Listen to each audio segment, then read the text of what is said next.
going to transfer that. Now I'm not going to do that right away. What I want to do is I want to do the background first. You can work around the line if you want to, but it's going to be hard to get in between all these little pieces of fur and everything. So I'm going to do a background first. So to get started with the background, I'm just going to add, I like to have a limited palette so I don't have to think about it too much. So I have my dark blue or ultramarine blue and some titanium white or just any white you have, and cad yellow or it can be any color. So as long as it's yellow, it can be any color yellow. And you just get a flat bristle brush or, no, let's get a, hang on. Look at these beautiful brushes. I get all those from the dollar stores. I mean, look at them. And they're really good. I use them all the time. Like $2, right? $1.75. A couple of dollars for beautiful brushes.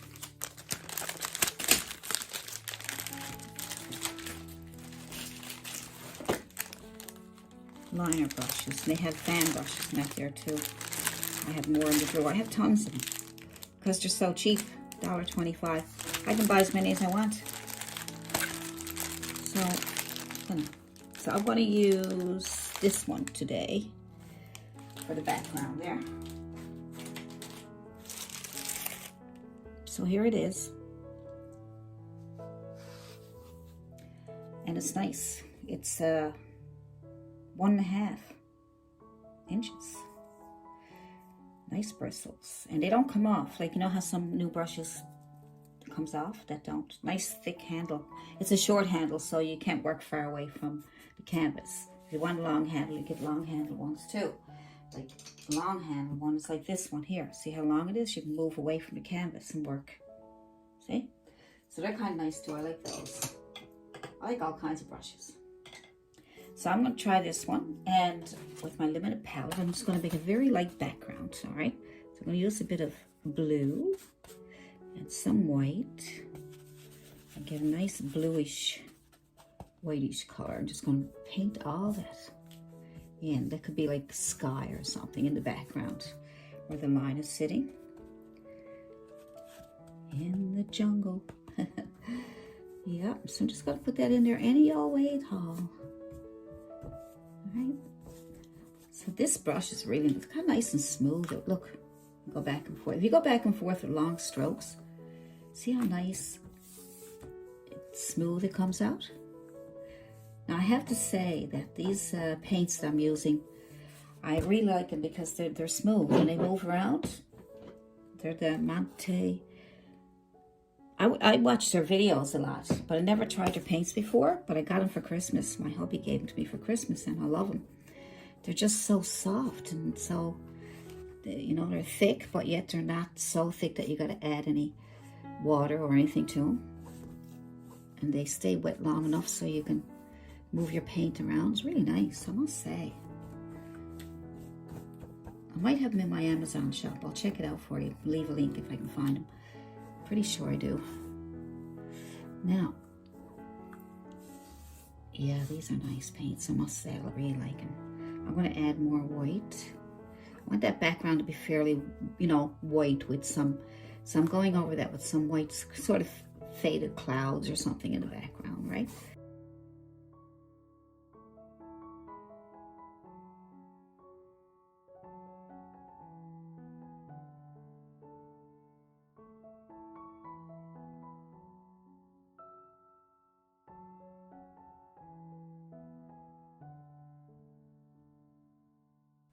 So you can almost judge where you're putting your line. You want to bring them up a little bit so you can have a bit of grass around the feet. So you can bring them up a little bit, however high you want. And just kind of judge. She's going to be right in the center here now, see? So if you want to, you can mark it off. Measure it out, mark it off, whatever you want to do. That paint is still wet, so I'm just going to get an idea. So my line, I'm going to sort of center it a little bit. I'm going to off-center it a little bit, I think. Yeah, I'll off-center it, so we'll give it some interest. So we'll off-center it. We'll come up a bit. And then we'll mark. So it's going to end around here. Use a bit of chalk if you like. So it ends around here, and then the head is up around here. And then the other bit of fur is here, paw, and down here. So the line is going to be in that section. So now when you put on your background, leaves and trees and whatever else you're going to put there, you'll know how far you need to go. If you're going a little bit too far, that's okay, because you can paint over it. All right. Now I'm going to add a little bit of burnt umber to my palette, okay? Now it's good to add your colors after you need them, because that way they won't dry up on you so fast. And this one's from Liquid-X, and this is really nice too. So I think Marte, I think they are good for big areas, so that the paint will stay wet a bit longer. And the other paints, Dollar and Rowney and Liquid-X, probably would be nice for smaller areas. But if you want to use the Liquid-X, then all you do is use my Magic White or something to keep it wet, like mist it with some water or magic mist. I have all that in my description there. So what we're going to do with this is I'm going to take a flat brush and I'm going to take my burnt umber, and I want to make some branches, right? I want to make some branches. I'm going to take my burnt umber and a little bit of yellow on the edge there. And I'm going to bring in some branches. He's surrounded by branches. I don't know, he or she. We'll just bring in some branches. Just see, I got the yellow on it there so I can get some highlights. So that branch is coming in around. Now, if you're not sure what to do, you can also take a piece of chalk and you can draw in some branches where you want them first. And that way, then you're able to figure out what way you want your branches, right? So you can do that first if you like. So you bring in a bunch here. So you know where it's going to end, where the tiger is going to be. So all these are going to be leaves and trees. Not trees, but leaves and branches and stuff. Surrounded by all these branches. All right, so his feet are going to come down around here. This is going to be grass. And then we will have these leaves coming in, right?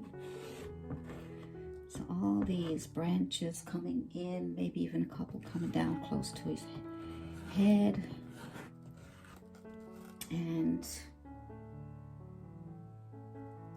coming up and out. And all we gotta do is fill him in. Right? So now you got an idea of where you want your branches and your leaves. All right, so go back into the brown. Put a little bit of yellow on the edge. All right, and then bring in some more. The yellow side, whichever way, it doesn't matter. See that? I'm doing it very gently. Pick up some more yellow, pick up some brown on the edge and some yellow on the other edge, and do that. And then you might use your imagination, think where all those branches are, right?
See, that's nice already.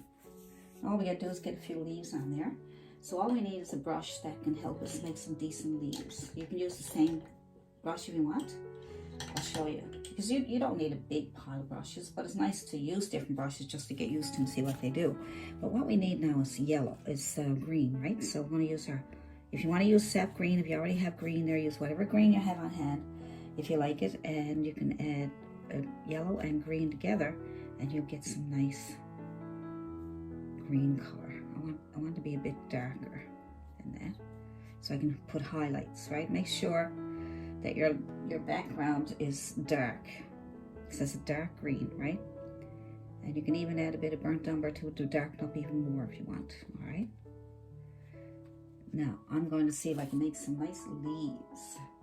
I'm going to, and just sitting down, so touch and sit down, all right? These are nice leaves. Now you just put them on the branches you already made.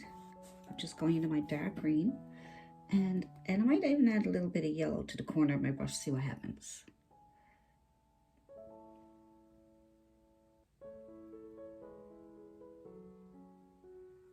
Oh, nice. So add your green, and then a little bit of yellow on the corner. A little bit, don't be a lot. And then just keep adding those, okay?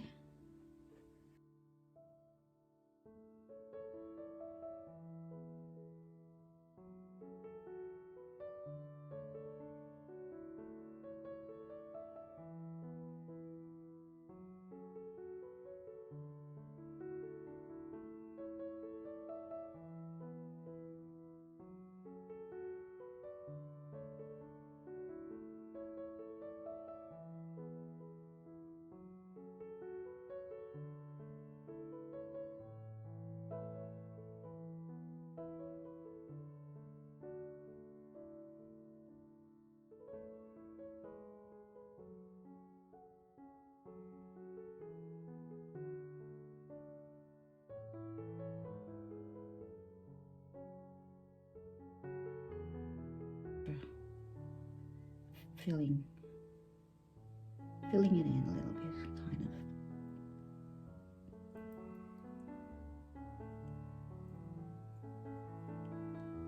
of. Just give it a bit of fullness to it, you know?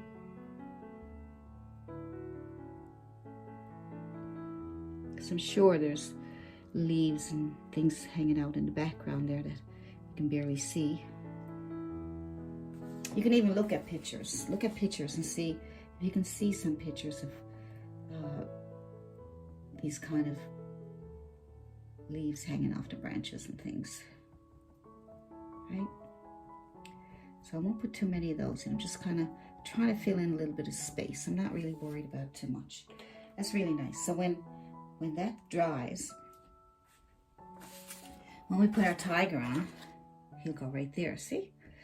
And when that dries, Bill put it on, and then you'll be able to put the grass down around the feet after. So I would say put the tiger on after that's all dry. And then when you trace that on there and use the pattern, we'll trace them on so we get a really nice shape, and then we'll fill them in with color.